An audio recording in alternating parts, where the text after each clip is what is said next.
our part. It means that people get money.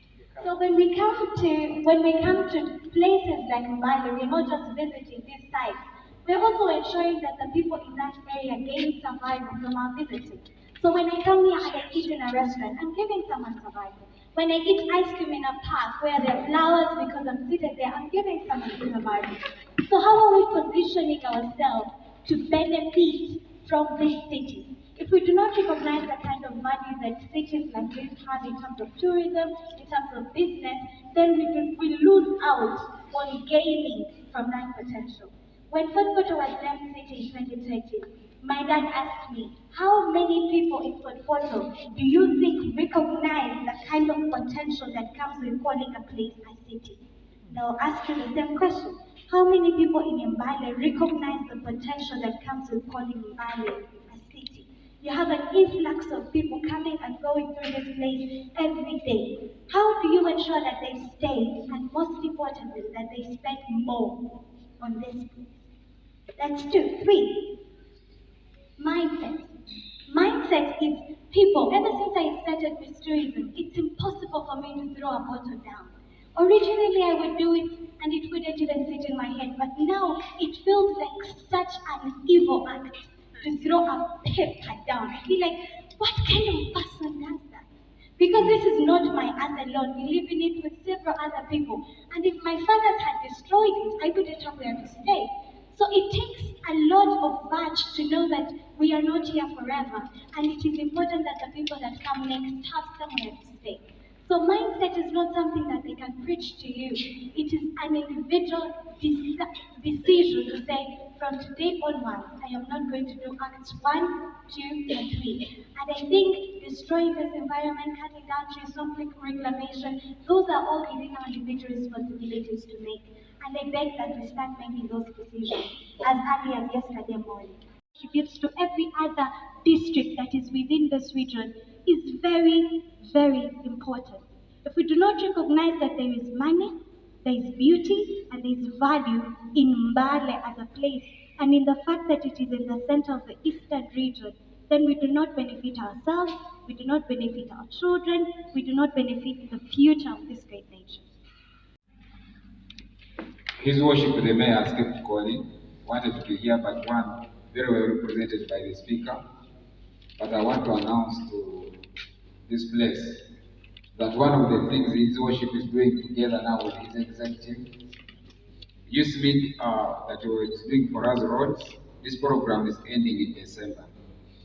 But there is an additional program that they have given us and some additional kilometers of roads.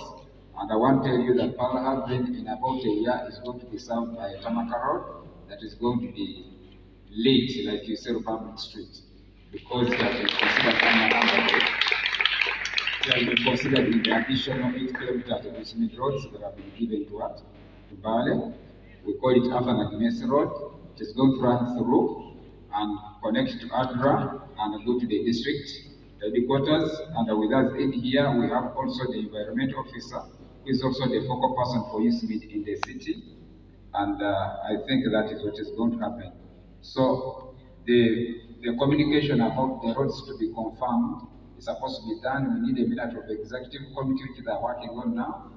And then tomorrow, the speaker who is seated here is going to sit a council to have a council resolution about those programs. And if you don't see the mayor here, it's just because he is doing that. I'm believing that now we shall have other people come and see how beautiful Mbale is. And of course, that is when other things come in, the investors are coming in, our hotels are occupied, our restaurants, and on and on and on. So at the end of it all, me and you can really see our city at the next level. I also want to commit that as a political leader and a youth leader, because my years are still more than other people, I believe God has not put mine so near. I will rush at some other time. That we together can see this goal. And at the end of it all, like Mbale it was, then we begin, actually my mind is to see Mbale becoming more beautiful than how it used to be those years. So the comparing is not, let's have it be like the way it used to be. But now we are having it actually much more better than how it used to be those days. And I'm really so happy that the community is taking on this. When I was moving out, I met a group of border borders, I met the business community, I went to the tax park and all the market vendors, actually even the street vendors also promised to stand with us. Actually, they're also making their contribution towards buying a tree and planting a tree. Because they also feel you can't be doing your thing, but the environment around you. Now, that will help us, that even when the environmental officer is not there, and the enforcement and another person, this street vendor, this border who is always there, is really around to watch and see that our trees are growing instead of a good impact to us.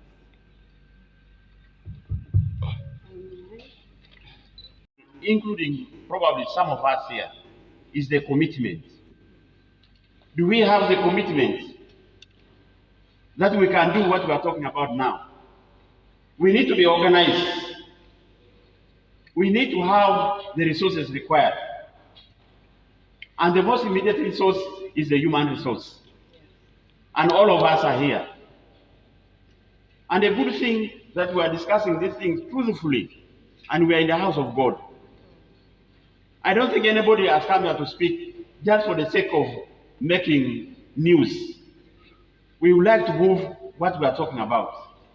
And that's why when I was invited and I was told this is going to be here in the Pearl Heavens, I said I must go and talk in the house of God to those who have come there and help them to move with me as a representative of the presidency, that this dream of having Mbale beautified must come true at our time.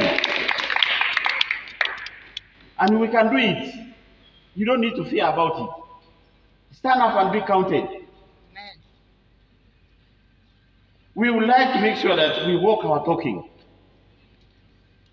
Let us not continue talking and wishing without moving an inch. Let's make sure that we recruit caretakers. I like the presentation of John when he said, in this street we can section, we can partition the many parts of the streets. And he said, here we have this spiritual gathering. You take care of it. It seems that we trust each other, that can happen. If you don't trust each other, therefore, you cannot carry what we are talking about here. I want you to build up trust in each other, beginning with you first. Madam Speaker, I want to trust you.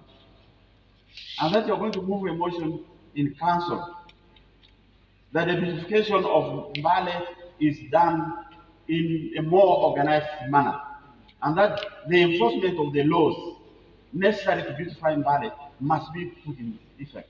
Have a wide range of stakeholders that have come together, and we are calling this a community initiative. So a wide range of stakeholders have come together to say enough is enough. And they are saying this is the time when we need to green and beautify our city of Mbale. And of course, when we talk about beautification is quite broad, quite wide. The greening aspect is just one component, that is planting trees, grass, and maybe flowers. But we are looking at issues of even cleaning our city, removing garbage from the city. We are looking at issues like how do we have the buildings in Mbale painted? How do we have the streets labeled so that people can move around easily? So it's such a big thing. So it's a community initiative involving a number of stakeholders. These are churches, mosques, or religious affiliations. It is involving the business community. It is involving the market vendors, the borders. It is involving the street vendors. It is involving the local leaders, the politicians. It is involving the technocrats. It's involving the corporate institutions like banks coming together. So everybody that is living in Mbale, everybody that considers Mbale as their city is coming together to say it is time to change the face of Mbale through greening and beautification. Now, we have just been in a meeting that's going on, it's about to end. We have had presenters from Kampala internationally who are telling us of concepts of beautifying Mbale. Somebody even talked about a cable car from town to Mount Wanali. I have traveled, I've been on those cable cars. I've seen beautiful scenes across the world. I was in Texas one day, I arrived on a train into the city, and my next flight was going to be 4 hours later, and I didn't know where to go. So I asked if there was a garden in the city, and they took me to a garden in the city. There was a waterfalls in the city, there were trees, there were places and benches to sit. I sat and read my book without disturbing anybody, and from that point my heart was like, why don't we have this in Mbale? And so where we started from was a merge of interest. There are many people in Mbale, stakeholders, who have been thinking about beautifying Mbale. Now, our interest really is to get Mbale people proud of their city and owning it and desiring for this city to be beautified and also be maintained as a beautiful city so that we can all benefit from it. So if you ask me the scope of what we are doing, the sky is the limit, but we have some goals. Our interest is to make the city itself beautiful, green, but also to go to dustbins, to go to garbage collection, and just every aspect of environmental health and also the aspect of beautification. So our desire is to reach the whole city and turn it into a beautiful city, but also an environmentally healthy city.